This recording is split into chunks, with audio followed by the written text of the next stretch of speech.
Welcome back. You're watching On the Money with me, Liam Halligan. It's time now for my daily interview series, Money Talks. And today I'm talking to Jason Bradbury. Now, if you're into gadgets, you'll most likely recognise Jason from his 12 years presenting the Gadget Show after it launched in 2004. From a DIY hoverboard to a mind-reading device, the Gadget Show featured state-of-the-art tech. But of course, technology's developed a lot since then. Back in the early 2000s, mobiles barely manage a pixelated photo. Now they capture film. They can edit high-quality content. But what impact does rapid technological development have on the planet? It's a significant contributor to climate emissions, and almost a third of us are unaware that extending the lifespan of gadgets can reduce our carbon footprint.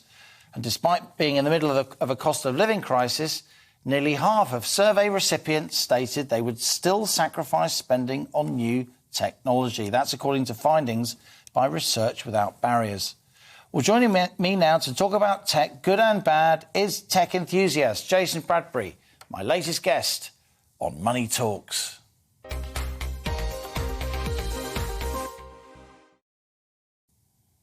Jason, great to have you with me here on the show, my latest Money Talks guest.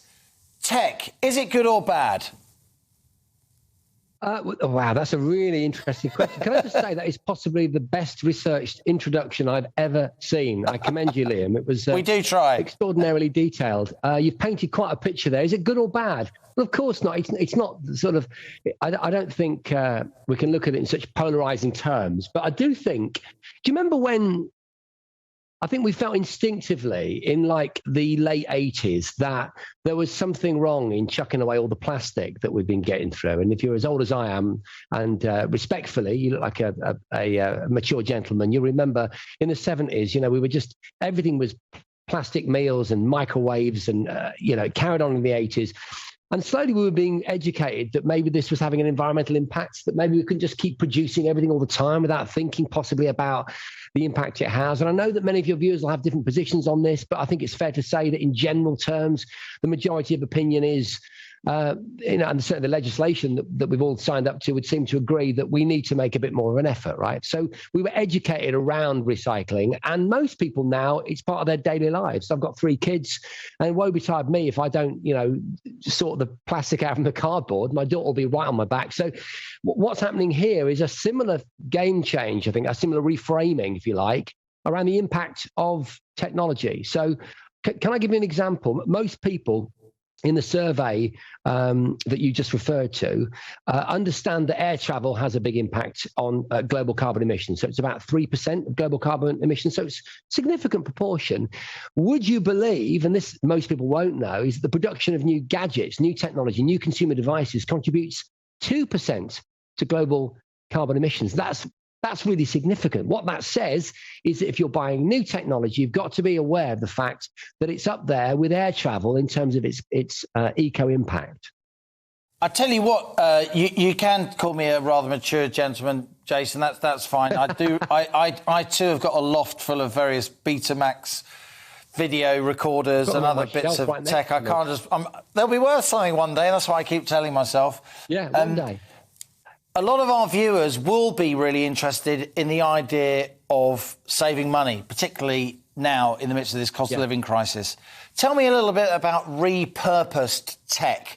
I still don't think enough people know about this. You don't have to buy a brand new iPhone. You don't have to buy a brand new laptop. You can still have a really good experience and get a better laptop or iPhone than the one you've got by buying repurposed tech, right? And that also fits in with your thesis, your aim of saving on the carbon emissions too, if we're using the same kind of casing twice. Yeah, so look, I don't want to preach to anyone because I couldn't, in good faith, could I spend all that time on the Gadget Show and the time I've spent since on social media and working with various brand launches to say, look, don't buy new tech. Of course, I'm not saying that. What I'm saying is that there are scenarios where we need the latest gadgets, right? You might need the new VR helmet for whatever reason. You might need a camera that does a new function because you need it for business or even for pleasure. Whatever your motivation is. I'm not here to tell you what to do. What I'm saying is we need to be looking at the scenarios in our lives where maybe we don't need the absolute latest model, right? And I'll give you an example, simple example that many of your viewers will, I think, sympathize with is as a parent. You know, our kids put enormous amounts of pressure on us when they need a new phone for whatever reason. The battery doesn't work anymore, the camera's rubbish.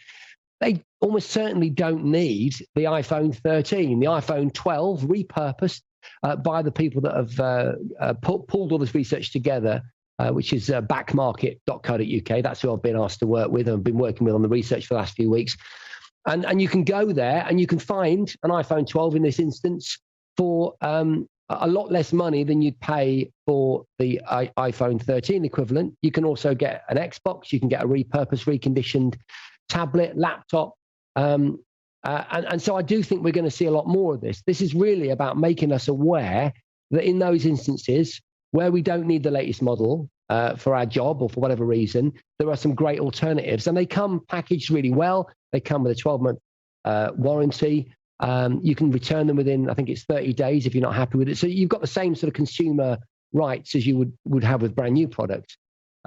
It just gives you a bit of flexibility. And you made the point about the price of stuff. Let's face it, you know, this stuff isn't cheap, is it? Especially when it's new. You can save up to 70% depending on what it is that you're buying. So there's another reason at a time when, I mean, I'm feeling the pinch. I don't know about you. Things have definitely got a little bit bonkers in terms of cost recently, with everything from fuel to utilities becoming more expensive. So I think every little helps a little bit, doesn't it? Things certainly have got really tough in terms of cost of living, Jason, and you and I will know from our vast life experience, crikey, more than a century between us, I'm chancing my arm there, of experience, that when the economy changes, culture changes, social mores change, don't they? I think in many ways pop music gets a lot better in the middle of a recession. That's another discussion. But, you know, my kids, for instance, now when the cost of living crisis is hitting, second-hand clothes are becoming a lot cooler. And, of course, they're cheaper. Buying shiny new trainers, it wasn't as cool as it was even 6 or 12 months ago, in my eyes. Are you saying that this is going to happen with tech, too? If you've got a kind of retro mobile phone that still does most things that you need it to, that's quite cool. If you've got a kind of steam-powered laptop, as long as it does, again, the things you need it to, that may be a bit better than having the latest box-fresh, blingy piece of tech. Do you see a cultural change coming? I do. And you mentioned the culture word because culture is the real driver. People often miss this, don't they? They look at innovation, they look at science, and they miss out the people part of that equation. And when there's a cultural shift, it's very hard to resist that. And brands that maybe don't understand that often lose out. And there were lots of brands that were seemingly immovable from our high street when the shift to, say, for example, moving away from renting videos to streaming services happened, and you would never have expected Blockbuster to just literally vanish almost overnight. So, you've got to be with it from all perspectives, both as a consumer, but also in terms of your business life. But, culture is starting to become aware of important facts like the ones that we started this interview with. And also, I agree. I think there is a feel-good factor. I don't want to patronize people. I don't want to be too worthy. You know, one of the things I love about GB News is that you talk straight. And, you know, I'm not trying to cajole anyone into yet another guilt complex. And especially when I'm sat here, you know, next to like the latest devices, which are also very important. I'm into my virtual reality, and I need a virtual reality device that's going to give me the immersion or the augmented reality layering of the next generation when Apple drop their glasses next year, which is happening, by the way, Liam, and when other manufacturers doubtlessly follow suit to push all that kind of meta layering that's coming. I love all that stuff, and I'm still really enthusiastic about it. But there are other areas of my life where it just doesn't need to be absolutely brand spanking new. And believe it or not, I'll be honest with you, this is my smartphone of choice. It's 2 years old. It can still do 8K video, which is completely unnecessary, 4K, and it's 5G. So there's the message therein. I'm producing content on that all the time, sometimes editing it, like you mentioned in your intro, on the phone. I can do all of that with a 2-year-old phone.